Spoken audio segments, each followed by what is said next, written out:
이번에 추석 다가오면서 벌써 연휴가 길어지고 또 많은 계획들이 있으시죠? 폭염으로 인해서 너무 지치고 힘들었는데 가을의 문턱에 와 있습니다. 이제 결실의 계절을 맞이하고 있습니다. 예전에는 명절이 되면 어릴 때 많이 기다려졌어요. 왜냐하면 고기를 늘 자주 먹을 수 있는 것도 아니고 또 인절미라든가 팥시루떡 같은 것을 맛있게 먹는 기회가 명절 또는 잔치 아니면 기회가 없었던 것 같아요. 저도 이제 어릴 때 즐겼던 간식이 땅콩입니다. 땅콩. 지금은 제 아이들한테 땅콩 주면 별로 안 좋아합니다. 세대가 다른 것 같아요. 요즘은 그만큼 먹을 거리가 많아진 거죠. 제가 땅콩 좋아하는 걸 알고 이번에 이제 지난주에 전주에서 교단 총회가 있었는데 한 사모님이 아침에 땅콩을 삶아 오신 거예요. 햇땅콩을. 맛있게 먹었어요. 맛있게 먹었는데 그러면 알고 이게 의외로 땅콩을 이렇게 까다 보니까 쭉정이가 많은 거예요. 그러면서 그냥 평상시처럼 그냥 먹었으면 끝날 일인데 문득 그런 마음이 드는 거예요. 나는 하나님 앞에서 쭉정이 같은 사람일까 아니면 알곡 같은 사람일까? 내 삶은 지금 여기까지 오면서 열매가 가득 찬 그런 실한 알곡과 같은 삶이었을까 아니면 뭔가 하기는 한 것 같고 애를 쓴 것 같은데 쭉정이와 같은 삶인가? 우리 성도님들의 삶은 어떠셨어요? 내 삶은 알곡과 같은 삶이었나요? 아니면 쭉정이와 같은 삶인가요? 하나님 앞에 섰을 때 우리는 알곡과 같은 신앙일까요? 아니면 쭉정이 같은 신앙으로 남을까요? 바라기는 알곡 같은 신앙으로 주님 앞에 서기를 주님의 이름으로 축복합니다. 그러면서 역대하 말씀이 한 주간 계속 우리가 이제 기도하 큐티를 하고 있잖아요. 역대 말씀을 읽다가 역대하 8장 11절 말씀이 눈에 들어왔어요. 솔로몬이 바로의 딸을 데리고 다윗 성에서부터 그를 위하여 건축한 왕궁에 이르러 이르되 내 아내가 이스라엘 왕 다윗의 왕궁에 살지 못하리니 이는 여호와의 궤가 이른 곳은 다 거룩함이니라 하였더라. 자, 솔로몬이 정략적으로 결혼을 하죠. 나라가 넓어지고 부강해지면서 여러분 잘 알다시피 처첩이 1000명 아닙니까? 그건 뭘 의미하는 겁니까? 나라가 그만큼 부강하기 위해서 외교 정책을 취했다는 거죠. 자, 그런데 솔로몬이 바로의 딸을 데리고 왔습니다. 그런데 그를 다윗의 궁에 머물게 하지 않습니다. 어디에 머무르게 합니까? 다른 곳에. 이유가 뭘까요? 여호와의 궤가 이른 곳, 언약궤가 있는 곳은 거룩하기 때문이다. 이렇게 말씀하고 있는 거예요. 저는 솔로몬에 대한 선입견이 있었습니다. 솔로몬이 왕이 될 때 하나님 앞에 일천번제를 드리며 지혜를 구했죠. 어떻게든 하나님 뜻 가운데 살려고 몸부림쳤습니다. 그런데 솔로몬이 노후에 도년이 되어서 이방 여인들로 인한 그들이 가지고 온 그 우상들을 섬기게 되고 그러면서 이스라엘 전체가 죄악으로 물들게 되죠. 그리고 솔로몬이 죽고 나서 바로 그 아들 르호보암 왕 때에 나라가 남북으로 분열되는 가슴 아픈 일이 벌어졌습니다. 저는 솔로몬의 초창기의 모습, 지혜를 구하고 하나님의 뜻 가운데 살려고 하는 그런 모습에 늘 집중되어 있었어요. 근데 오늘 이 말씀이 눈에 들어왔던 이유는 뭐냐 하면 솔로몬이 정말 나름대로 구별되어 살려고 애를 썼다는 거예요. 그러니까 바로의 딸을 어떻게 했어요? 같은 궁에 머무르지 않는 거죠. 별도의 장소에서 생활하게 했던 겁니다. 자, 뭘 말하고 있습니까? 저는 이 솔로몬의 모습을 보면서 우리의 신앙 장담해서는 안 된다는 겁니다. 지금은 내가 하나님의 뜻 가운데 살아가고 있으니까 앞으로도 그럴 것이고 주님 앞에 섰을 때 잘했다 칭찬받겠다라고 생각할 수도 있지만 사실은 지금의 믿음으로 달려가는 모습이 하나님 앞에 섰을 때 정말 부끄러울 수도 있다는 것입니다. 하나님을 존중한다는 것, 그것은요 선택의 문제가 아닙니다. 가장 우선돼야 될 가치 있는 일입니다. 오늘 말씀 30절에도 존중이란 말이 나오죠. 존중이란 말. 여러분, 존중이란 말이 헬라어로는 티미입니다. 티미, 중요시한다 그런 뜻인데요, 그리스 사람들한테는 이 존중한다는 말이 어떻게 쓰였느냐 하면 금처럼 귀중하고 중요하다라고 말을 했습니다. 그러니까 존중한다는 건 뭐예요? 금처럼 아주 귀하게 여기는 거죠. 여러분, 금을 누가 건네주면 어떻게 해요? 그냥 돌같이 취급합니까? 여러분, 요즘 금 한 돈이 얼마인 줄 아시죠? 바로 나오더라고. 일부 예배 물어보니까 70만 원이라 그러더라고. 이럴 줄 알았으면, 그렇죠? 금이라 돈이 되는 금이라도 좀 많이 모아둘 걸. 여러분, 금은 그만큼 귀하고 값어치 있는 거잖아요. 여러분, 우리가 하나님을 존중한다는 것은 바로 그와 같은 의미를 담고 있습니다. 하나님은 그렇게 존중받으셔야 마땅한 분이죠. 자, 오늘 말씀은요, 시대적으로 사사시대의 배경을 가지고 있습니다. 자, 우리가 연속으로 계속 지금 3주 정도, 4주 정도 지금 사사기와 연관된 말씀이잖아요. 예를 들면 사사기의 그 시대의 배경을 가진 사사기 말씀, 그렇죠? 삼손까지 다루었죠. 지난주에는 사사시대의 룻의 가정, 나오미의 가정에 대해서 나누었습니다. 자, 오늘도요, 사사시대를 배경으로 하고 있어요. 그러면 사사시대는 언제까지입니까? 초대 사울 왕이 세워지기 전까지를 사사시대 그렇게 말하고 있는 거죠. 자, 이제 우리가 계속적으로 사사시대를 다루면서 우리 가운데 고백되는 게 뭡니까? 사사시대는 누구 마음대로? 내 마음대로 살아갔던 시대입니다. 자, 하나님이 계세요. 하나님들 믿고 있어요. 다시 얘기합니다. 하나님 인정한다니까요. 우리로 말하면 예수님 인정한다고요. 그런데 어떻게 해요? 그런데 자기 뜻대로, 자기 생각대로 살아가는 시대, 그것을 우리 사사시대라고 말하고 있는 거죠. 저는 오늘 엘리와 그 제사장의 그 두 아들 홈니와 비느하스, 그리고 사무엘을 중심으로 해서 같이 어떻게 하나님을 존중하는지를 나누려고 합니다. 자, 엘리는 제사장입니다.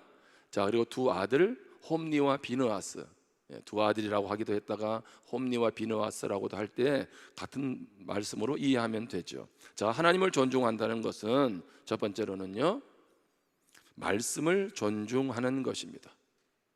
자, 하나님을 존중하는 게 뭐라고요? 말씀을 존중하는 거예요. 그러니까 하나님을 나는 존중합니다, 금보다 더 귀하게 여깁니다, 가치 있게 여깁니다라는 얘기는 말씀을 그만큼 귀하게 소중하게 여긴다는 것이고, 그 말씀대로 순종하며 살아가는 것이 전제되어 있는 거죠. 말씀을 존중한다면서 내 마음대로 살 수는 없잖아요. 하나님은 엘리 가문을 존중해 주셨습니다. 특별히 엘리 가문을 제사장으로 섬기게 하셨습니다. 자, 사무엘상 2장 28절입니다. 이스라엘 모든 지파 중에서 내가 그를 택하여 내 제사장으로 삼아 그가 내 제단에 올라 분향하며 내 앞에서 에봇을, 제사장이 입는 에봇을 입게 하지 아니하였느냐? 이스라엘 자손이 드리는 모든 화제를 내가 내 조상의 집에 주지 아니하였느냐? 이런 많은 사람들이 있었어요. 이스라엘은 12지파가 있었죠. 그런데 하나님은 특별히 누구의 가문을? 엘리의 가문을 제사장 가문으로 삼아 주셔서 하나님을 예배하는 그 일을 맡겨 주셨다는 거죠. 여러분, 얼마나 영광스럽습니까? 근데 문제는 뭐냐면 엘리와 그의 자녀들이 하나님을 존중하지 않았다는 거예요. 자, 하나님을 존중하지 않은 것을 어떻게 알 수 있나요? 그들은 하나님의 말씀을 존중하지 않았습니다. 그래서 말씀에 불순종하며 행동합니다. 오늘 한 선지자를 통한 말씀이죠. 계속 이어지는데, 자, 사무엘상 2장 29절입니다. 너희는 어찌하여 내가 내 처소에서 명령한 내 제물과 예물을 밟으며 내 아들들을 나보다 더 중히 여겨 내 백성 이스라엘이 드리는 가장 좋은 것으로 너희들을 살찌게 하느냐? 한 이름 모를 선지자로부터 계속되는 책망은 무엇입니까? 엘리 집안을 향해서, 야, 너희 가문을 특별히 사랑해서 제사장 가문을 만들어 주셨는데, 자, 29절에 보면 어떻게 해서 내 제물과 예물을 밟았느냐? 누가요? 홈니와 비느하스가, 엘리의 두 아들이 제사장으로서 그렇게 했다는 거죠. 여기 밟는다는 단어의 뜻은요, 차다라는 뜻입니다. 차다, 발로 차다, 그런 거 있죠. 그러니까 하나님께 예물을 드리는데 그 예물을 어떻게 해요? 발로 차는 거죠. 얼마나 그들이 예배자의 자세가 하나님 앞에 함부로 하고 있는지를 지금 단적으로 보여주고 있습니다. 또한 두 번째로, 내 아들들을 나보다 더 중히 여겨. 누구에게 하는 얘기예요? 엘리 제사장에게 하는 이야기입니다. 여러분, 자녀는 존중해야 돼요? 존중하지 말아야 돼요? 여러분은 아주 애매합니다 지금. 따라합시다. 자녀는 귀하게 여겨야 한다. 그렇죠, 그게 존중이잖아요. 근데 문제는 뭡니까? 엘리가 자녀를 중히 존중히 여기면 되는데 내 아들들을 누구보다? 나보다 더. 이게 문제라는 거예요.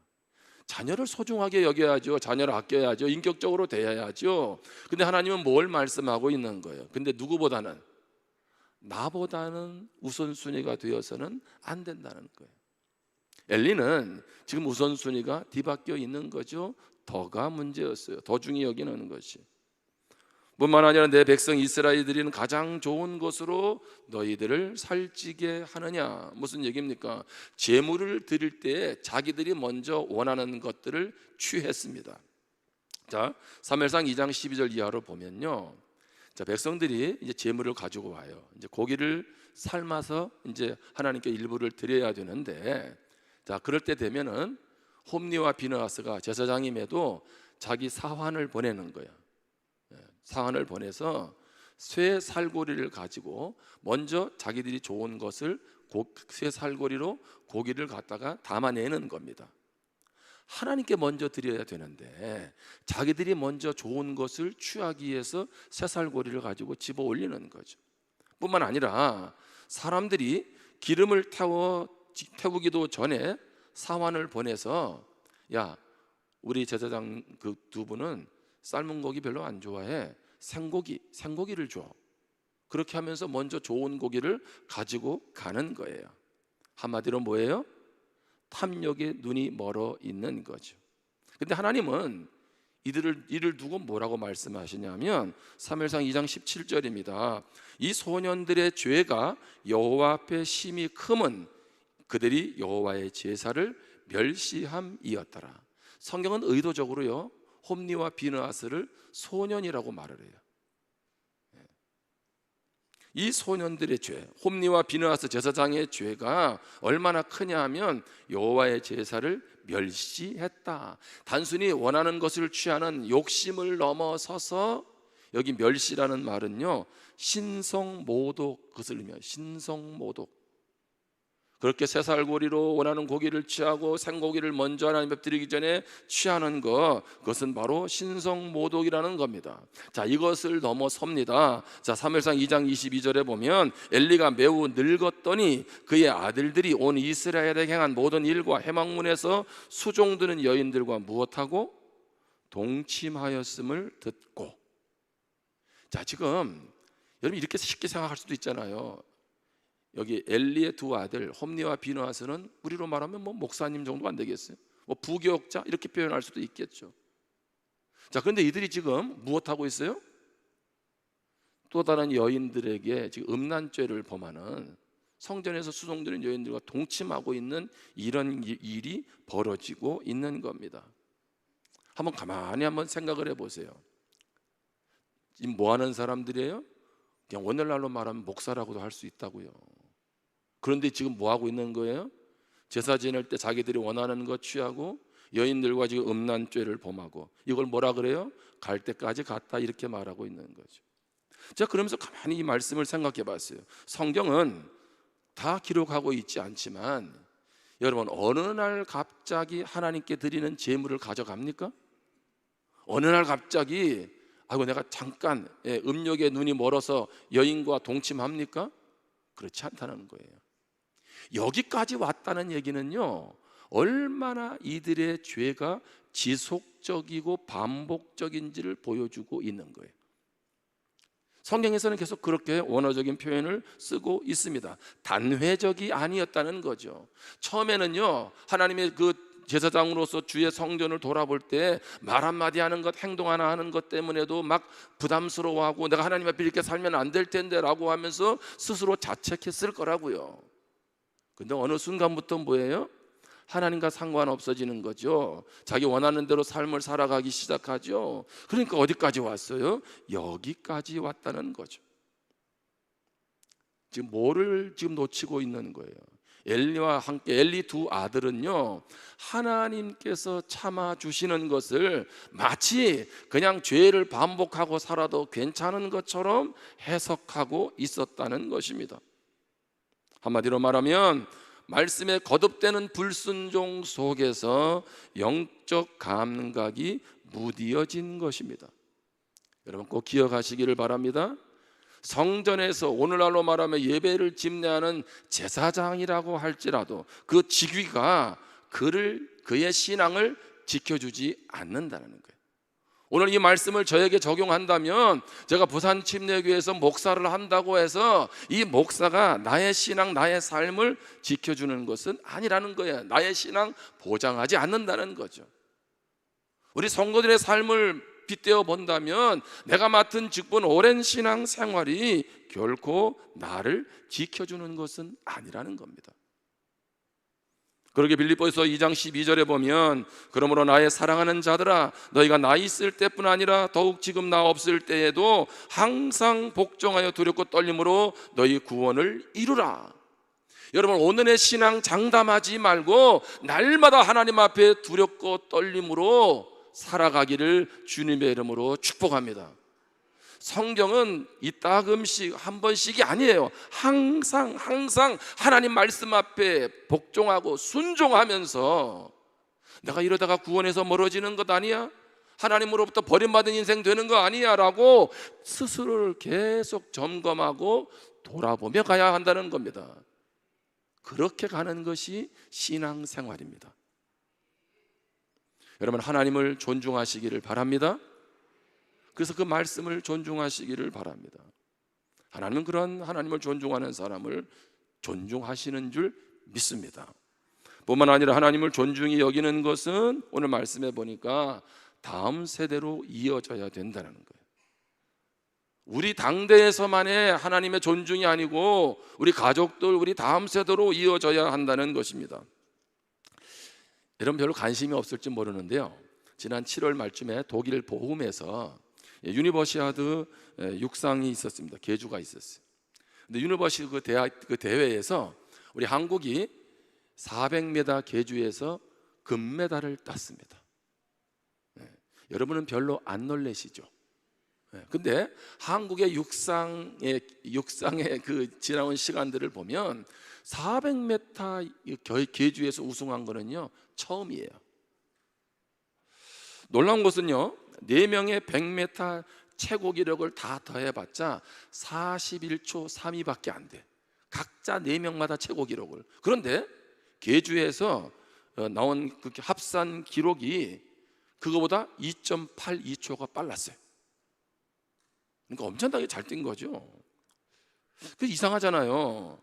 아니 개인의 스피드를 넘어서서 어떻게 이렇게 우승할 수 있었을까, 속도를 낼 수 있었을까 보니까 이유가 뭘까라고 했더니 배턴 터치에 있었대요.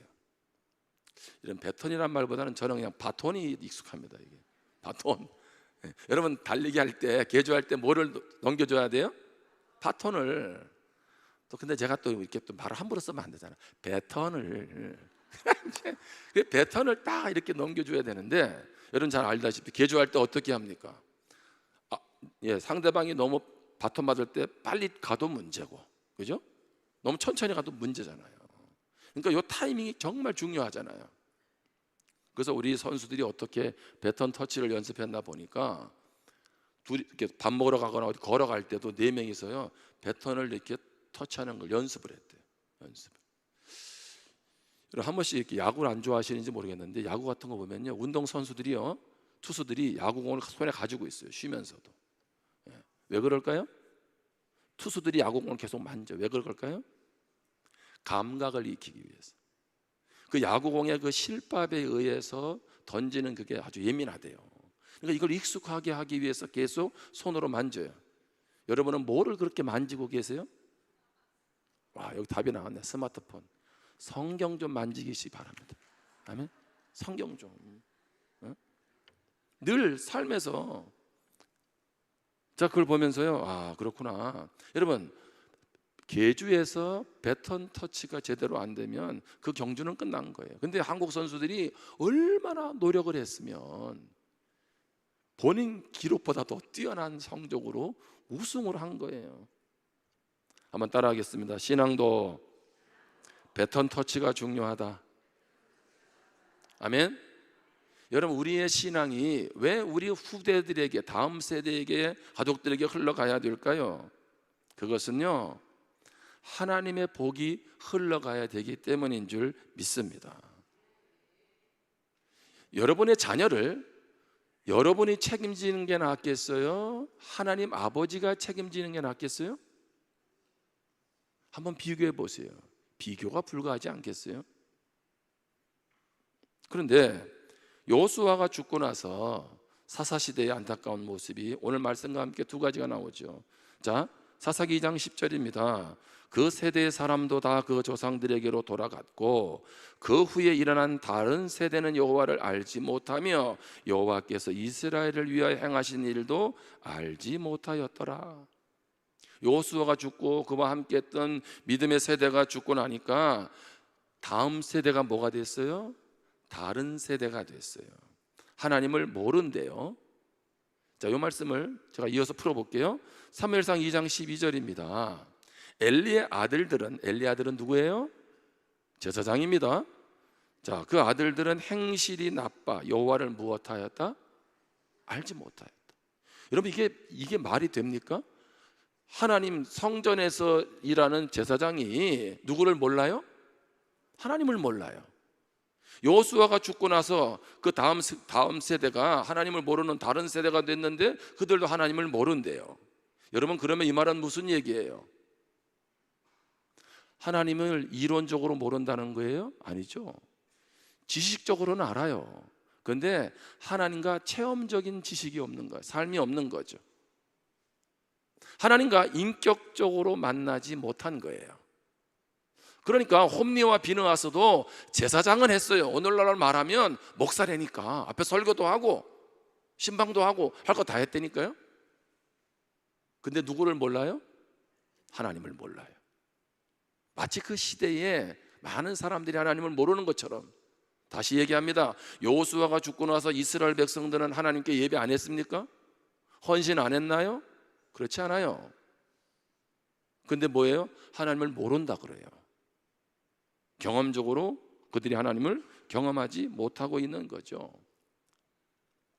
저희 집이 이것저것 곰팡이도 나오고 그래서 수리를 했어요. 수리를 하고 이제 금요일 날 집으로 들어갔어요. 집에 들어가서 막 정리를 하고 이제 안방에 샤워기를 받고 나서 샤워를 딱 하는데 물이 나오는데 별로 세게 안 나오는 거예요. 되게 좋은 거라고 그래요, 샤워기가. 근데 물이 별로 세지를 않아. 그래서 샤워를 마쳤어요. 아내한테도 얘기했어요. 이게 무슨 샤워기 연결이 문제가 있을까? 아내도 몰라요. 거기까지 신경 쓸 여력이 없다고요. 그리고 오늘 아침에 다시 샤워를 했습니다. 물이 어떻게 나올까요? 그냥 약하게 나오는 거예요. 근데 샤워기를 샤워하다가 거기에 검은 뭐가 있더라고요. 툭 튀어나온 게. 그걸 확 눌렀어요. 뭣도 모르고 물이 세게 나오더라고. 예전에 샤워기는 그냥 샤워만 하면 물이 어떻게 했을까요?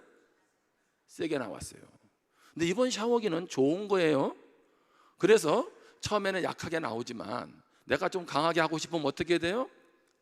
누르면 됩니다. 제가 차를 이렇게 바꾸고 나서 한 9개월 됐잖아요. 제가 지난주에 발견했는데요, 오토홀드 기능을 지난주에 알게 된 거야. 오토홀드가 뭔지 아세요? 이게 차가 이렇게 가다가 이렇게 서다가 하는 그런 때가 있잖아요. 그럼 계속 그 브레이크도 밟아야 되고 엑셀도 밟아야 되고, 이게 얼마나 다리가 힘이 들어가느냐고. 그런데 그때에 오토홀드 기능을 사용하면 지가 딱 멈추고, 그 다음에 다시 그냥 엑셀 밟으면 착 가고, 기가 막힌 기능인 거예요. 옆에 있는 목사님 그걸 차에 타고 알려줬어요. 그러면서 이분이 혀를 차더라고. 이걸 이제야 알았다니. 제가 조금 기계치거든. 별로 그렇게 관찰력도 없고. 자, 하나님의 사랑은 어떻게 쏟아질 수 있어요? 엄청나게 쏟아질 수 있는데 무엇하고 있어요? 누르지도 않고. 예? 너 너무 힘들고 스트레스 받지? 뭐 키면 돼요? 오토홀드. 아니, 하나님께 좀 기도도 하고, 그럼 하나님이 좀 우리를 새롭게 할 건데. 그냥 성경이 하나의 지식에 불과하고 그냥 습관이 불과한 거죠. 여러분, 그래서요, 우리 교회는, 뭐 우리 교회뿐만 아니라 많은 교회들은요, 모태신앙이라는 말을 쓰지 않습니다. 모태신앙. 모태신앙 없어요. 모태신앙이라는 얘기는 어머니 뱃속에서부터 교회를 나갔다는 얘기지, 모태에서부터 인격적으로 주님을 만난 건 아니잖아요. 그러니까 우리가 인격적으로 주님을 만나는 게 정말 중요하다는 거죠. 사무엘상 2장 30절에 보면 하반절에 그렇게 말씀하잖아요. 나를 존중히 여기면 무엇하고? 내가 존중히 여기고, 나를 멸시하면 무엇하고? 내가 경멸한다. 이 경멸한다는 단어의 뜻은 뭐냐면요, 수증기처럼 금방 날아간다는 뜻이에요. 수증기처럼 흔하고 가볍고 금방 없어지는 것. 한마디로 말하면 별 볼 일 없는 인생 되는 거죠. 엘리 제사장 가문을 향해서 하나님이 하시는 말씀입니다. 나는 너희 가문을 존중해서 이 귀한 일을 맡겼는데 너와 내 자녀들이 말씀에 순종하지 않고 나를 존중히 여기지 않으니 나도 이제 너를 무엇하겠다? 존중히 여기지 않고 나를 멸시하는 자 경멸하겠다. 경멸은 뭐라고요? 수증기처럼 그렇게 여기겠다, 이렇게 말씀하고 있는 것입니다. 저는 우리 인생이 하나님 보실 때에 수증기처럼 별 볼 일 없는 인생 되지 않기를 바랍니다. 하나님이 존귀 여기시는 금과 같은 존재가 되어야지 수증기 같은 인생이 되어서야 되겠냐는 거예요. 하나님은요, 우리의 삶을, 우리의 자녀들을 축복하기를 원하시는 줄 믿습니다. 아멘. 한번 보세요, 어떻게 축복하기를 원하는지. 잠언 3장 4절입니다. 그리하면 내가 하나님과 사람 앞에서 은총과 귀중히 여김을 받으리라. 여러분의 자녀가 하나님과 사람 앞에 은총과 귀중히 여김을 받으시기를 축복합니다. 전제가 있어요. 무엇하면? 그리하면이에요. 그리하면. 자, 3장 10절입니다. 그리하면 내 창고가 가득히 차고 내 포도즙 틀에 새 포도즙이 넘치리라. 하나님께서 축복하시는 장면이죠. 자, 이렇게 하나님은 우리 후대를 축복하기를 원하세요. 그런데 조건이 있어요. 뭐예요? 그리하면이라는 건 뭡니까? 앞에 행동이 따라와야 된다는 거예요. 그럼 앞에서 하나님 뭐라고 말씀했는데요? 잠언 3장 1절입니다. 같이 읽습니다. 시작. 내 아들아, 나의 법을 잊어버리지 말고 내 마음으로 나의 명령을 지키라. 아멘. 하나님의 단서조항을 다루는 거예요. 제가 늘 말씀하잖아요. 구원은 은혜로 받는 거지만 축복은 순종과 연관되어 있다고. 나의 법을 잊어버리지 마라. 하나님의 말씀, 내 마음으로 나의 명령, 하나님의 말씀을 지키라는 거죠. 정말 후대가 영육간에 복되기를 원한다면 하나님의 말씀을 존중하라는 것입니다. 하나님의 말씀을 지켜 행하라는 것입니다. 이것이 전제되지 않고 그리하면은 없습니다. 성경은 이것을 분명하게 우리에게 말씀하지요. 우리는 그렇게도 말해요. 하나님 없이도 그리하면도 많이 있는데요. 끝을 가봐야 알죠. 하나님 앞에 설 때 그때 가보면 나오는 것 아니겠습니까? 엘리는 두 아들을 어떻게 했어야 돼요? 잘못 탔을 때 빨리 그렇게 하지 못하도록 돌이키게 했어야죠. 성전에서 수종드는 여인하고 동침을 했습니다. 엘리가 어떻게 한 줄 아세요? 아들들아, 그렇게 하지 마라. 내 귀에 소문이 안 좋게 들린다. 그리고 끝났어. 성경이 그렇게 돼 있어요. 여러분, 이런 어마어마한 죄를 범했으면 어떻게 해야 돼요? 제가 좀 약간 속된 표현을 씁니다. 이놈의 새끼들이 이렇게 나와야지. 그렇잖아요? 이놈의 자식들이, 예? 니네들이 하나님 앞에서 일하는 제사장으로 어떻게 그런 죄악을 범했느냐. 당장 직무정지, 근신, 그렇죠? 직무정지시키고 회개할 시간을 갖게 해야지. 야, 그렇게 하니까 남들로부터 이상한 소문이 들려오네? 그러면 안 돼. 이렇게 끝내서 되냐고요. 옛날 어른들 말로 하면 다리 몽둥이를 부러뜨리더라도, 예? 왜? 이것이 그 아들 인생을 망치는 거라면 돌이키게 해야 되죠. 그런데 그렇게 하지 않았다는 거예요. 여러분, 좋은 게 좋은가요? 좋은 게 좋은 거예요? 아버지가 그냥 괜찮아 하면 끝나는 거냐고요. 하나님이 안 괜찮다고 하시는데 그게 어떻게 아들을 위해서, 자녀들을 위해서 해야 될 행동이냐는 거죠.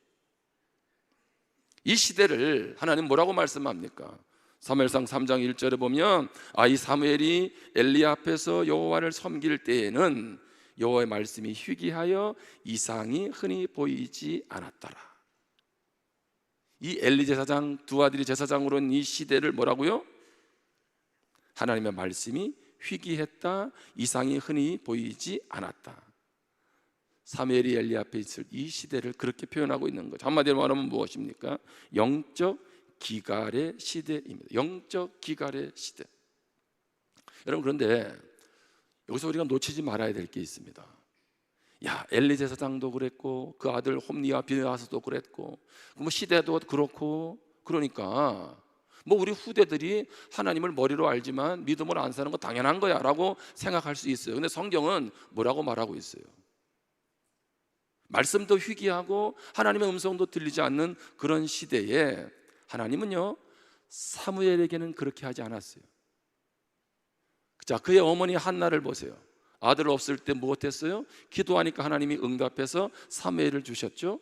뿐만 아니라 사무엘을 서원해서 이제 그 엘리 제사장 앞에 보냈어요. 제사장으로 그쪽으로, 자, 성전으로 보냈습니다. 자, 성전에서 자라는데요, 말씀이 들리지 않는 시대인데 하나님이 어떻게 하세요? 사무엘을 부르세요. 그러니까 엘리 제사장이요, 야, 이제 사무엘은 엘리가 제사장이 부른 줄 알고 막 쫓아갔더니 나 너 부른 적 없어, 나 너 부른 적 없어, 이렇게 얘기하는 거예요. 또 하나님이 사무엘을 부르시죠. 또 엘리 생각 갔더니 부른 적 없대요. 그때서야 엘리가 정신이 든 거예요. 너 하나님 부르신 것 같다? 하나님이 지금 누구를 부르셔야 돼요? 엘리에게 나타나서 말씀해야 되는데 어린 사무엘을 부르시는 거죠. 세 번째, 사무엘은 하나님의 음성인 걸 알고 듣게 되고 엘리 가문을 하나님께서 심판하신다는 이야기를 듣게 되죠. 모두가 말씀에 귀를 기울이지 않고 말씀대로 살아가지 않아서 그러면 우리도 당연히 그렇게 살아갈 수밖에 없어라고 말을 하는데, 아니요, 하나님은 한나의 집 사무엘에게 말씀해 주세요. 그리고 뭐라고 하십니까? 사무엘상 3장 19절입니다. 사무엘이 자라매 여호와께서 그와 함께 계셔서 그의 말이 하나도 땅에 떨어지지 않게 하시니. 얼마나 놀라운 얘기인가요? 사무엘의 말이 땅에 떨어지지 않는데요, 하나님이 사무엘의 말을 다 응답하신다는 거죠. 왜 그렇게 했을까요? 그가 얼마나 말씀 앞에 살아갔는지를 보여준다는 그런 의미죠. 자, 20절입니다. 단에서부터 브엘세바까지 온 이스라엘이 사무엘은 누구의 선지자로? 여호와의 선지자로 세우심을 입은 줄 알았더라. 야, 사무엘은 하나님이 세운 사람이야, 하나님이 말씀하는 사람이야, 하나님과 동행하는 사람이야 라고 지금 인정하고 있는 거죠. 그러면서 21절입니다. 여호와께서 실로에서 다시 나타나시되 여호와께서 실로에서 여호와의 말씀으로 사무엘에게 자기를 나타내시니라. 우리는 솔로몬 성전, 성막만 생각하는데요, 솔로몬 성전이 만들어지기 전에 언약궤가 옮겨가는 중에 실로에도 있었어요. 실로에서 오랜 시간 성막이, 거기에 언약궤가 있고 성막과 같은 역할을 했던 것이 바로 실로입니다. 실로. 그런데 여기 중요한 단어가 뭐예요? 다시 나타났어요. 누가? 여호와가. 여호와가 다시 나타난다는 건 뭡니까? 한동안은 하나님이 무엇했다? 나타나지 않았다는 거죠. 하나님은 엘리, 홈니와 비느하스 같은 그런 제사장들이 있는 그런 곳에 하나님께서 말씀하기가 힘든 거죠. 자, 말씀 다시 보세요. 21절에. 그리고 나서 여호와께서 어떻게 합니까? 여호와의 말씀으로 누구에게? 사무엘에게. 누구를? 자기를. 할렐루야. 여러분, 이 시대에 하나님의 말씀이 없는 것 같고 하나님이 역사하지 않는 것 같고, 아니요, 하나님은 누구에게? 사무엘에게 자기를 나타내셨어요. 바라기는 여러분들에게, 여러분 후대에게 이 은혜가 있기를 주님의 이름으로 축복합니다. 우리는 그렇게 말할 수 있습니다. 요즘 시대에 신앙생활 하기가 너무 힘들다는 거예요. 신앙 안 가지려고 한다는 거죠. 왜? 먹고 살만하다는 거예요. 굳이 하나님 없이 예수님 믿지 않아도 뭐 먹고 사는데 지장 없는데, 그리고 보니까 뭐 예수 안 믿는 사람도 잘만 지나는데 굳이 뭐 교회 다닐 이유가 어디 있어? 부모님조차도 그렇게 생각해요. 신앙은 마치 우리 당대에서 있을 일이지 너희들이 알아서 해. 여러분, 그렇게 끝날 문제가 아니라는 거예요.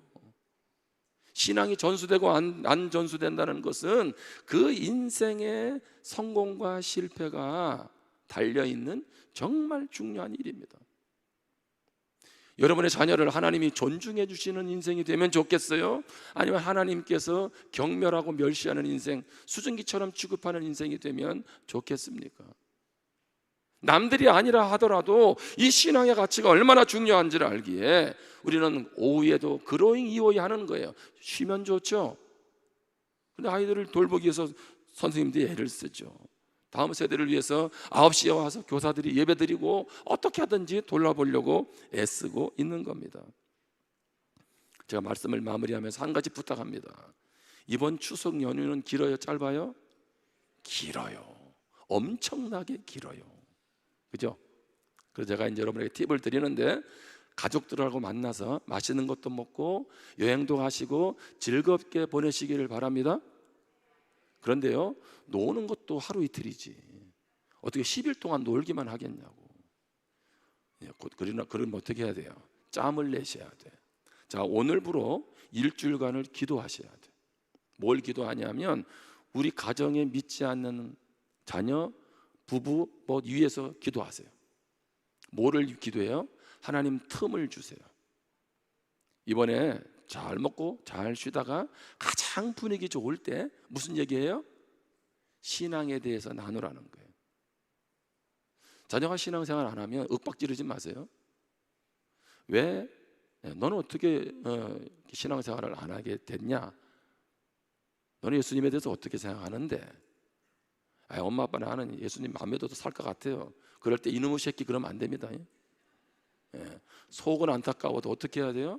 표정을 밝게 하면서, 그러면서 어떻든 들어줘야 돼. 이번에 자녀들과 신앙의 간격을 따라하겠습니다. 한 걸음만 내딛자. 아멘. 제가 어느 날 우리 교회 성도님들 수요일마다 기도하면서 명단을 쭉 보는데요, 제가 명단을 적었어요. 뭘 적었을까요? 우리 부모님의 자녀들이 신앙생활 하는지 안 하는지 제가 쓰다가 멈췄어요. 왜요? 부모님은 신앙생활 하는데 믿지 않는 자녀들이 너무 많은 거야. 너무 가슴 아픈 일 아니에요? 여러분도 가슴 아프잖아요. 근데 어떻게 그대로만 둘 거냐고. 기도로 그 마음을 움직이도록. 혹시 부모가 보내되지 못하고 잘못한 거 있으면 말 들으면서 미안하다고도 하고, 그래서 조금만 마음을 여세요. 언제까지? 다음 명절까지. 왜? 믿음이 하루 이틀에 해결되는 게 아니더라고.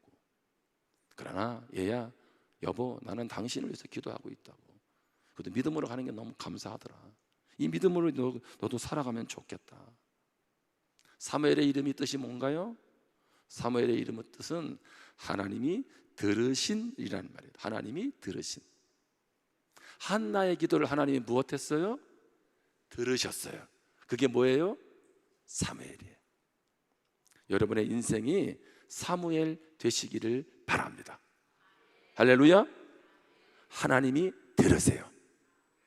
그리고 믿음으로 가시고, 그래서 하나님이 존중하는 우리 가정, 우리 자녀들, 믿지 않는 이웃들에게 하나님 존중하시는 그런 세대들로 같이 세워가기를 주님의 이름으로 축복합니다. 기도하겠습니다.